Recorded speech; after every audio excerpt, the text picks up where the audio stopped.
This is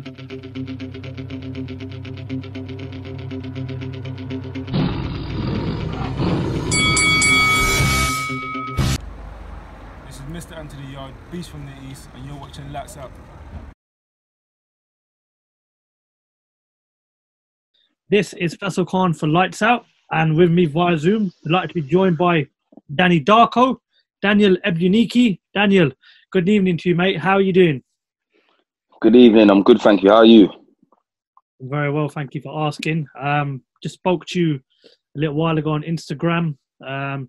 Delighted to get the interview with you finally. Just want to start off by talking about preparations for December the 2nd, that big fight with Harlem Eubank. Firstly, how's preparation going and how's training camp going?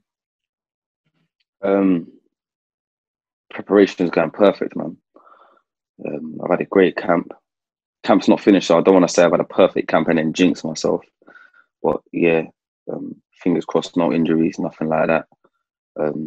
Just everything's been going to plan, which is quite rare in boxing camps. If you ask a lot of professional boxers, camp's never perfect, or you never come out of camp perfect. But this camp's been good so far, innit? So yeah, let's just hope that we finish the camp on a high.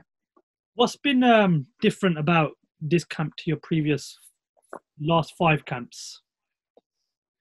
Everything. We've got a different opponent. So different opponent. So we work on a few different things. We don't tailor our camp around our opponent, but working on a few different things. And obviously the level, I've upped the level now. That level I was at then, I'm trying to surpass that. So I've got to go through harder things in the camp, which is what I've been doing, Physically wise, this has been like the hardest camp I've ever had on me, innit? It's been difficult. I've had to take my recovery days and my rest days extremely serious.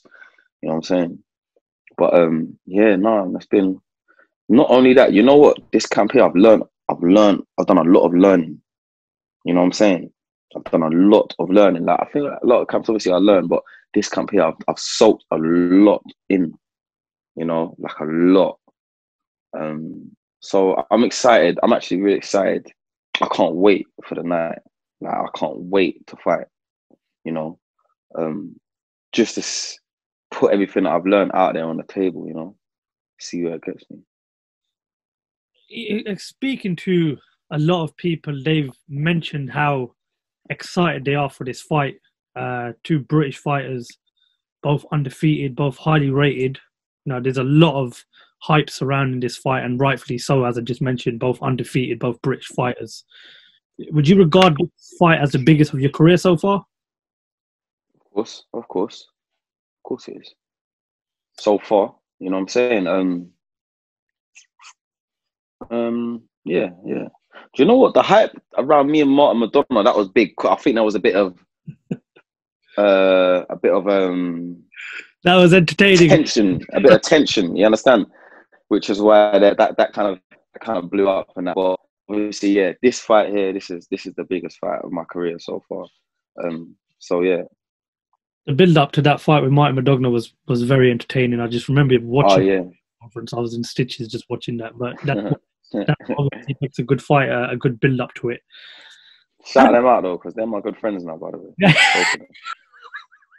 There's a lot of back and forth in that press conference, but it was also a good fight as well. I'm glad you guys are, there's mutual respect at the end of it. As a fighter, how much do you rate your opponent, Harlem Eubank? Oh, I rate him, man. I rate him. He's a good fighter, man. A good fighter. From what I've seen of him, I'll tell you after the fight how proper I rate him. How much? But I rate everyone that jumps in. Otherwise I wouldn't be taking it. I'll be fighting furthermore 5 opponents. Yeah, have all been kids that have come to win. You know what I'm saying? And I've rated all. I rate them all when they come in there because I don't overrate no one and I don't underrate them, innit? You know what I'm saying? Yeah. So respect. But yeah, no, I give respect to everyone, and yeah, I'll tell you how much I rate him after the fight. Yeah. I mean, we've seen situations like this in the past where there's good British fights out there to be made, but promoters and managers prefer to sort of build their profile or build them as a fighter and make the fight happen when they're like sort of in like the second stage of their career. Is it due to the fact that COVID that this fight's come now, or is it just a simple case that you both wanted it early on in your career? I was always gonna have to fight someone at this level on my next fight. My last 2 fights are unbeaten, boys. What am I gonna do now? Go and fight a journeyman or something? You know what I'm saying? I got the hard route, I got the short straw at this boxing. You know what I'm saying? I've got to fight, like, which is I'm down. I'm good for it, you know. But I was always gonna be in a tough fight in my next fight. If it wasn't against Harlem, it was gonna be against another good opponent, you know. So on his side, I don't know what his angle was. Yeah, but look, he's taken a fight, so I guess yeah. He believes that, you know, he's ready to start stepping up to the occasion as well now, isn't it? Mm. He's got a few more fights in his locker than you have. He's 10-0, you're 6-0, so you know he's definitely got a little bit more experience than yourself. Would you say that sort of maybe gives him like a slight advantage going into this fight, or do you think it's just a case of experience doing what though? Because I've had 2 10-rounders already. Mm-hmm. Do you understand? Yeah. So this is his first 10-rounder, isn't it? Mm-hmm. I've only fought 2 journeymen. Yeah. 2. Yeah, 2. I've only fought 2 journeymen. All the other people I've fought have come from my head. You know what I'm saying? 2 of them. Furthermore, I fought 3 journeymen. Sorry. Mm-hmm. And then I've only fought 2. I don't even know. Around 2. I've either fought 2 to 3 journeymen in it, and all the rest of them have come from my head. Yeah. I've had 6. Yeah, sorry, 2 journeymen. Sorry, yeah, that is right. And everyone's come for me. And now I've done 2. I've already been 10 rounds, the full 10 twice. So it's up to you to take from that about experience, you know. I'm about to go into another 10. I'm ready for the 10. I know I can do the 10. I've done it twice. You know, like I've had 10 fights, but you know, what kind of fights were they? Not putting anything on him, because everyone steps up at their own time. You know what I'm saying? Like, I decided to step up a bit early, innit? So yeah, massive shout. I don't think them 4 fights that he's had is any experience or is a dent to my experience whatsoever. Massive shout out to MTK Global for putting on some great shows over the last couple of months during this pandemic, and obviously this is going to be yet another exciting fight. What type of fight do you think it's going to be? What type of a fight are you expecting from Harlem? It's going to be a skillful fight. It's going to be a very skillful fight. You can't look at previous fights and be like, oh, that's how it's going to go. I don't look at Martin Madonna fight and be like, that's how it's going to go. Martin Madonna's a very different fighter to me.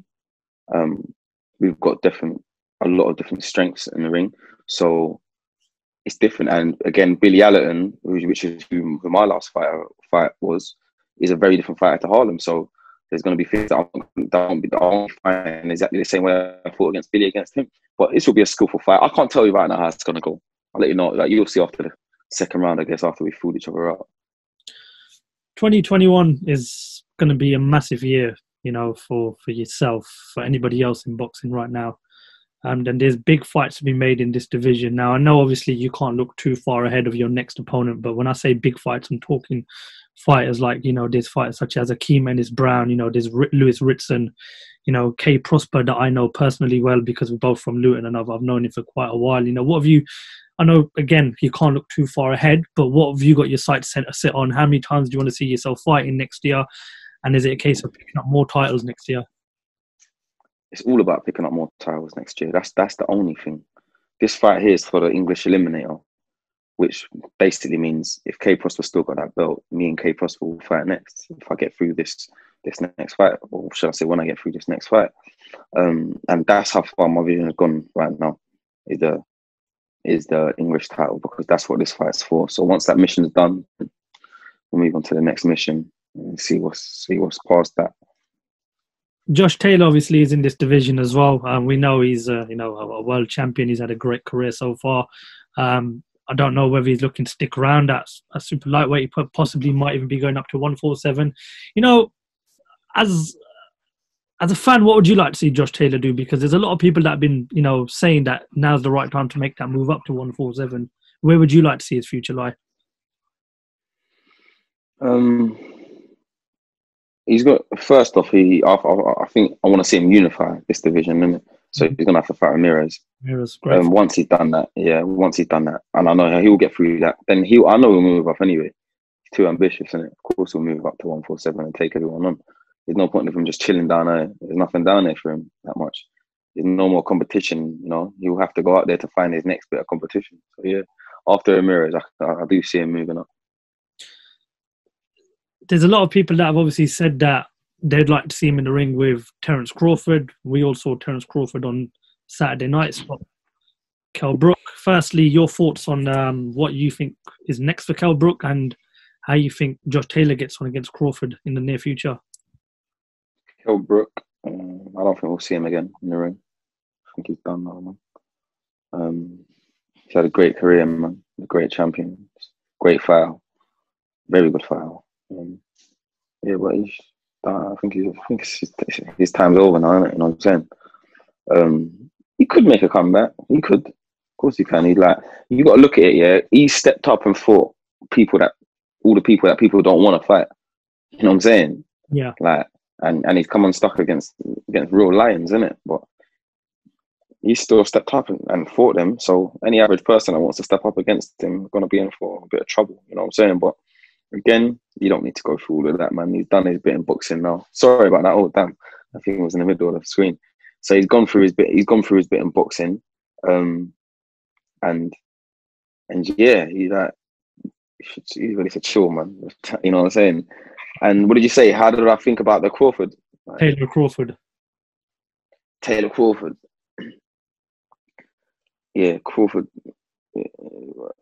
Crawford's something different, man. Crawford's different. He's different.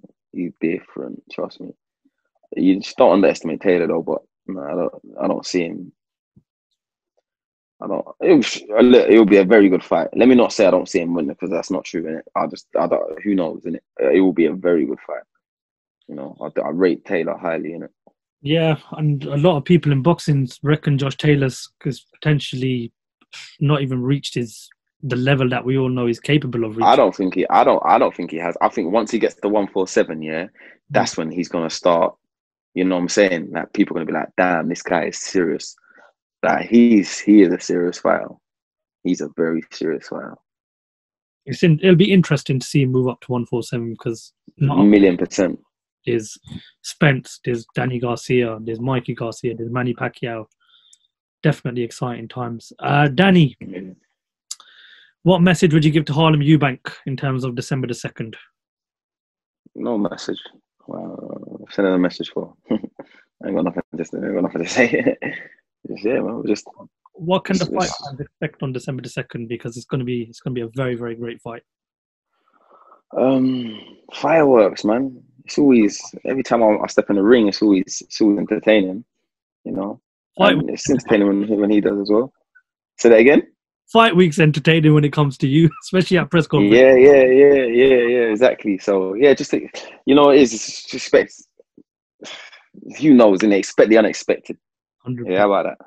100%. Do you know what I'm looking for? I'm looking forward to watching that press conference. I really am excited. The fight itself, but the press conference because of what. I don't think the press conference is going to be anything silly. I don't like confrontation in press conferences. It's so weird. That's fake, man. That's weird. Why?